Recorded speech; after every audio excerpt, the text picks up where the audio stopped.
Alright guys, Assalamualaikum warahmatullahi wabarakatuh. Kembali lagi ke dalam YouTube channel saya. Hari ini saya nak buat ataupun posting video terbaru lah, iaitu kita cerita sikit apa yang berlaku dekat negara jiran, khususnya mengenai ekonomi lah, ekonomi. Okay. Saya punya YouTube ni penuh dengan cerita-cerita ekonomi guys.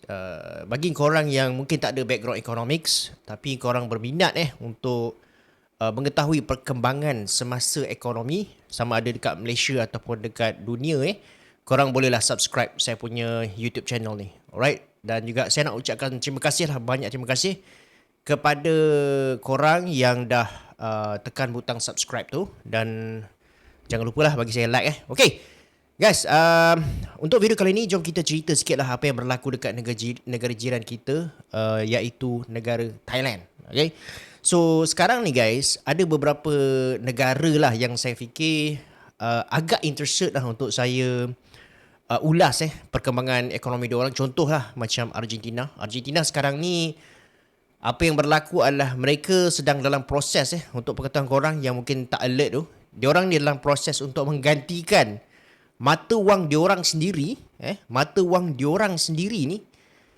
dengan US dollar. Maksudnya diorang nak pakai US dollar lah. Diorang tak nak pakai lagi diorang punya mata wang. Sampai tahap macam tu sekali. Kenapa guys? Sebab apa? Dekat Argentina ni sekarang ni berlaku satu keadaan di mana inflasi diorang dalam keadaan yang teruk lah. Ataupun kita panggil sebagai hyperinflation. Dan kalaulah trend inflasi tu tidak berubah, dia punya kenaikan ataupun peningkatan dalam inflasi tu memang berterusan macam tu, diorang boleh potong inflasi negara Venezuela. Okay.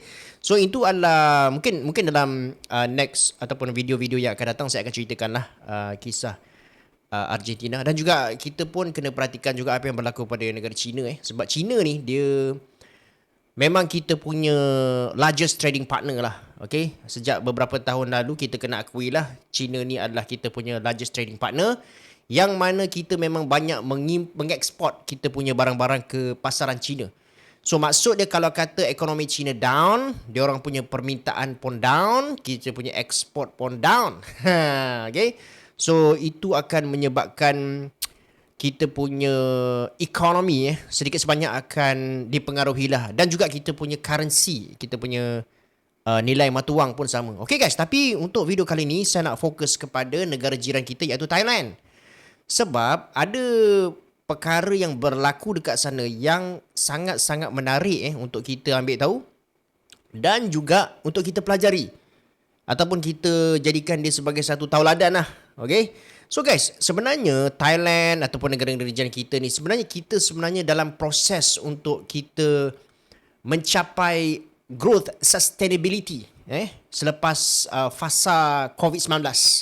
Macam korang tahu semasa COVID-19 tu banyak negara termasuk negara kita lah yang telah berhadapan dengan masalah kemelesetan ekonomi. Jadi kita pada masa tu pun melaksanakan dasar-dasar ekonomi yang mengembang, expansionary fiscal policy ataupun expansionary monetary policy, kata orang ekonomi, right, untuk mengembangkan ekonomi kita balik lah. Okay, contohnya macam kita bagi pengeluaran KWSP, walaupun polisi tersebut mendapat kritikan yang teruk daripada pakar-pakar ekonomi. Malah ada pakar ekonomi yang mengatakan bahawa pengeluaran KWSP tu adalah the worst policy ever.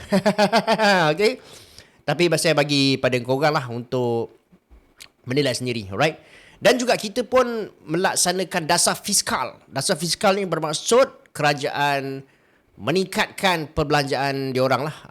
Tapi korang tahu-tahulah bila kerajaan meningkatkan perbelanjaan, sudah tentulah dia melibatkan hutang. Jadi semasa peristiwa pandemik COVID-19, negara kita dan juga negara-negara luar melaksanakan dasar fiskal yang sama, iaitu dasar fiskal yang mengembang. Dan juga kalau kita tengok dari aspek dasar monetary pula, dia pun sama juga, iaitu kita melaksanakan dasar monetary mengembang. Bila kita katakan dasar monetary mengembang ni, bermaksud kita menurunkan kita punya kadar faedah supaya kita punya orang cakap tu money supply ataupun penawaran wang ataupun jumlah wang dalam ekonomi ni bertambah. Bila penawaran wang dalam ekonomi bertambah, So bermaksud kita ramai-ramai ada kuasa belilah. Kita ada duit kan. Bila kita ada duit korang faham lah kan. Memang tangan kita akan gatal lah. Sebab kita tak pernah nampak duit banyak tu. Tiba-tiba kita dapat duit banyak macam tu. Apa kita buat? Kita akan berbelanja sakan. Right?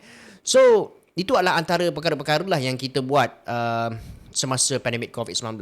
Dan juga itu pun telah berjaya mengeluarkan negara kita daripada masalah kemelesan ekonomi pada waktu itulah. Tapi korang kena faham bahawa bukan semua negara berjaya keluar daripada masalah ekonomi yang dibawa daripada zaman kemelesan ekonomi semasa pandemik COVID. Bukan semua negara ada negara yang masih lagi dihambat oleh masalah ekonomi walaupun kita sudah pun lari dan juga keluar daripada zaman COVID-19. Diorang ni masih tak dapat nak keluar dan mencapai sustainable growth. Nak kata kita pun dalam keadaan yang terlalu baik pun tidak, guys. Tapi sebenarnya kalau korang bandingkan negara kita dengan negara-negara lain kita jauh lebih baik sebenarnya. Walaupun kita ni dekat Malaysia ramai orang cakap kita punya nilai mata wang jatuh ke dan sebagainya. But at least kita punya growth tu masih lagi sustain, masih lagi berdaya tahan okay, berbanding negara-negara luar. Okay, sekarang ni kita fokus kepada negara Thailand. Apa yang Thailand buat, guys? Okay, Thailand ni, sebelum kita pergi kepada apa yang Thailand buat, kita kena cerita dulu apa yang diorang hadapi. Kalau korang tengok diorang punya kadar inflasi, dekat situlah masalah dia. Okay? So, jom kita tengok dia punya kadar inflasi macam korang tengok dekat gambar rajah yang saya sharekan ni lah. Korang akan nampak bahawa kadar inflasi dekat Thailand ni dia semakin menurun dan sampai ke paras negatif. So paras negatif ni bermaksud harga barang jatuh, guys. Ataupun kita panggil sebagai deflasi. Kalau kata inflation tu positif, kita tak panggil deflasi, kita panggil inflasi. Kalau inflasi tu masuk ke dalam paras negatif, kita panggil sebagai deflasi. Deflasi ni ialah harga barang jatuh. Kita pun pernah hadap deflasi semasa kemelesan ekonomi COVID pandemik yang lalu. Kalau korang perhatikan, kita pernah berhadapan dengan deflasi, tapi tak lama lah. Okay? Tapi akhirnya kita berjaya keluar daripada situ. Tapi negara Thailand, dia nak keluar daripada masalah yang macam ni, dia orang terjerumus balik. Okay? Dia orang terjerumus balik ke dalam deflasi. Deflasi ni, kalau korang ingat tak masa zaman kita pandemik COVID-19 tu ada banyak harga barang jatuh. Okay? So itu menunjukkan bahawa kita berhadapan dengan deflasi. Inflation kita negatif. Okay? So deflasi ni, kadang-kadang bila saya dapat terima jemputan podcast dan sebagainya, ramai orang tanya saya lah, bang, bukankah deflasi ni bagus sebab harga barang jatuh? Kan? Orang itu cakap deflasi bagus. Itulah kita nak sebab harga barang jatuh. Guys, korang kena faham dalam ekonomi ni, inflation memang kita perlukan. Kita memang memerlukan inflation untuk economic growth. Okay, kalau kita tak ada inflation, ekonomi kita susah nak berkembang, susah nak growing, guys. Okay, jadi kita memang perlukan inflation tu. Kalaulah kita berada dalam satu keadaan deflasi, so bermaksudnya apa? Bermaksudnya orang ramai ataupun rakyat ni tak nak membeli. Dia punya confidence dalam berbelanja tu jatuh. Jadi dia orang tak nak berbelanja. Dan bila start orang tak nak berbelanja sahaja, maka ekonomi tu akan drop dia punya performance lah, dan dia punya kadar pertumbuhan pun akan jatuh sampai ke paras negatif, ataupun kita bagi sebagai kemelesan ekonomi lah kalau 2 kuartal berturut-turut. Okay? So kalau semasa deflasi memanglah harga barang jatuh, tapi orang tak nak membeli. Kita jangan ingat bahawa kita ingat harga barang jatuh itu orang membeli. Tak. Dalam deflasi tidak. Dalam deflasi, orang akan sentiasa menangguhkan pembelian dia orang. Sebab apa? Dia orang fikir bahawa, okey, daripada aku beli sekarang ni, nanti harga barang akan terus jatuh. So, aku tak apalah, aku tangguhkan dulu pembelian aku. Mungkin bulan depan aku baru belilah. Bila orang start delay dia punya expenses, dia punya consumption, maka dekat situlah akan terus negara tersebut terjerumus ke dalam kemelesan ekonomi. Itu bahayanya deflasi. Okay, so that's why policy makers, sama ada kerajaan ataupun central bank dekat sesebuah negara tu, dia orang akan cubalah sedaya upaya untuk elakkan negara dia orang tu daripada terjerumus ke dalam deflasi. Nak keluarkan daripada deflasi ni pun susah guys. Okay.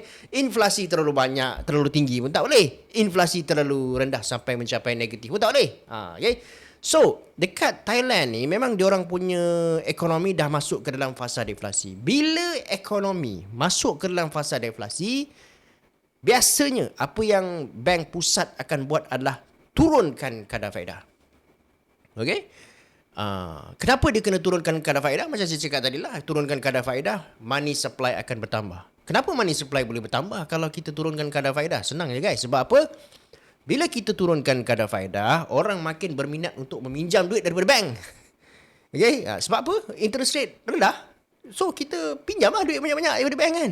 Kalau kata interest rate tinggi, korang nak pinjam duit banyak-banyak? Tak ada. Jadi, interest rate rendah ni kita pinjam duit daripada bank. Okay? So dekat situ, bila kita pinjam duit daripada bank lepaskan duit lah. Bank lepaskan duit bermaksud kita semakin banyaklah duit dalam ekonomi. Ditambah lagi kalau masa zaman kita pula, kita tambah lagi. Bukan saja kita turunkan kita punya kadar faedah, malah kita bagi lagi duit melalui KWSP. Okay, tapi setakat ni Thailand belum lagi bagi duit. Tapi dia sedang plan untuk melaksanakan rancangan yang hampir sama guys. Okay, nanti saya cerita.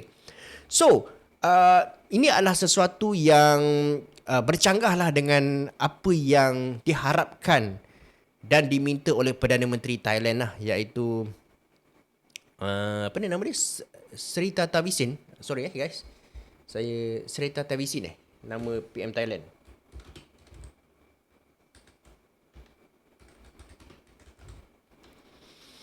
Sri Thavisin. Okay, Google kejap. Okay. Sri Thavisin. So, Sri Thavisin ni, okay guys, dia nakkan Bank Pusat Thailand ni turunkan kadar faedah. Sebab dia kata, oh tak apa, Bank Pusat boleh lagi turunkan kadar faedah. Sebab masih ada ruang. Sebab sebelum zaman COVID-19 tu, kadar faedah Bank Pusat Thailand adalah 1.5%. Sekarang ni kan 2.5%. Jadi masih ada ruang dia nak turunkan kadar faedah tu. So, PM Thailand kata, turunkan je lah kan. So, tapi Bank Pusat Thailand tak nak. Bukan itu je guys yang dia orang bercanggah sekarang ni. Dia orang juga bercanggah dari segi sama ada Thailand patut meneruskan rancangan untuk memberikan duit percuma kepada warga Thailand dalam bentuk digital money digital money. Yang korang dengar digital money yang dia orang nak bagi kepada mereka yang berumur 18 tahun ke atas, tak kira siapa. Dia bagi semua. Okay. Jadi itu adalah yang diharapkan oleh Perdana Menteri Thailand. Tapi benda ni tak dipersetujui oleh Governor Bank dia orang lah. Okay? Sebab saya baca apa yang saya nampak lah daripada untuk polisi pemberian wang digital ni, apa yang saya nampak kenapa dia tak bagi adalah kerana dia boleh menyebabkan satu masalah inflasi yang sangat teruk lah di kemudian hari. Dan menurut Governor Bank Negara Thailand ni, dia orang kata kalau nak bagi pun bagilah kepada golongan sasar. Okay? Maksudnya ada kumpulan-kumpulan tertentu yang patutnya boleh terima duit ni. Bukan kita bagi lambakkan pada semua orang. Okay? Itu yang cuba dia sampaikan lah. Benda tu saya pernah terbaca. Dan juga dari segi kadar faedah. Okey, sekarang kita masuk kepada kadar faedah. Kenapa Bank of Thailand ni ataupun governor dia orang ni, dia orang tak setuju untuk turunkan kadar faedah buat masa ni? Sepatutnya dia orang dah boleh turunkan guys. Sebab deflasi dah masuk kan, patutnya interest rate tu kena turun. Okey, tapi dia orang tak turunkan. Okey, kenapa? Okey, kat sini saya cerita Ni pandangan saya lah. Okey. Kalau korang tengok dari segi trend kadar tukaran antara Thai baht, mata wang Thai ni, iaitu Thai baht sekarang ni Thai baht sedang berhadapan dengan tekanan daripada US. Dia punya value of the currency tu jatuh. Okay? So sama je dengan negara kita. Dia punya value of currency jatuh berbanding US dollar. Macam kita tahulah US dollar sekarang is very strong because dia punya interest rate is very high, 5.5%. So itu memberikan tekanan kepada Bank of Thailand. Dan dia orang punya currency jatuh. Okay, dalam masa sebulan yang lepas pun korang akan nampak jelas bahawa dia orang punya currency itu jatuh. Okay, kalaulah sekarang Bank of Thailand ni dia turunkan kadar faedah dia orang, apa yang berlaku guys? Kalau sekarang US dia masih kekalkan pada 5.5%. Kalau Thailand turunkan pergi 1.5%, apa akan berlaku? Bermaksud akan berlaku satu jurang perbezaan yang semakin besar di antara kadar faedah Bank Thailand ni dan juga kadar faedah Federal Reserve dekat US sana. Dia punya jurang ataupun difference tu berbeza. Dalam monetary policy ni kita panggil sebagai policy rate differential. Okay? So dia punya perbezaan tu semakin besar. Bila perbezaan tu semakin besar, kalau kita sebagai seorang investor daripada aku melabur dekat Thailand, baik aku pergi melabur dekat US sana sebab apa? Interest rate tinggi, kan? Kadar pulangan tinggi, baik aku keluarkan duit aku daripada Thailand, aku masukkan duit aku dekat US sana. Sebab apa? Perbezaan tu sangat jauh, guys. So, kalaulah dia turunkan kadar faedah tu sekarang, bermaksud akan berlaku aliran modal keluar, capital outflow. Kita panggil sebagai capital outflow, foreign capital outflow. Maksudnya, investor akan tarik duit dia daripada Thailand ni dan masukkan duit dia kepada dekat US sana. So, berlaku aliran keluar.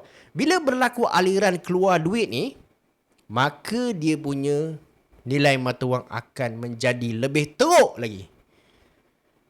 Dia akan menjadi lebih teruk lagi daripada sekarang. Sebab itulah dia delay. Dia sebenarnya nak turunkan kadar faedah tu, tapi dia tak boleh buat. Okay. Kalaulah, sebab apa? Kita tahu dalam tahun ni Federal Reserve ada kemungkinan besar untuk turunkan dia punya kadar faedah. Jadi apa yang Bank Pusat Thailand buat sekarang ni adalah dia tunggu, dia delay. Dia mengharapkan bahawa bila kadar faedah Federal Reserve ni turun, pada masa tu barulah diturun. Bila turunnya kadar faedah dekat Federal Reserve, dia pun turunkan kadar faedah dekat Bank of Thailand ni. Jadi dia punya differential tu tak jauh, tak besar. Jurang tu tak besar. Faham tak? So kalau dia turunkan sekarang, habislah dia. Okay guys, habislah dia. Mata wang dia akan habis. Mata wang dia akan jatuh lebih teruk. Okay?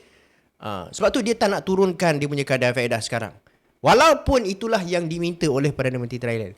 Sebab itulah guys, dalam policy monetary ni, kalau boleh, janganlah sampai orang politik mesti campur. Okay? Sebab kadang-kadang orang politik ni tak faham macam mana sistem monetary ni berfungsi. Itulah yang kita nampak dekat Bank of Turkey. Kalau korang tengok, itulah yang berlaku dekat Bank of Turkey. Sebab apa? Orang politik masuk campur.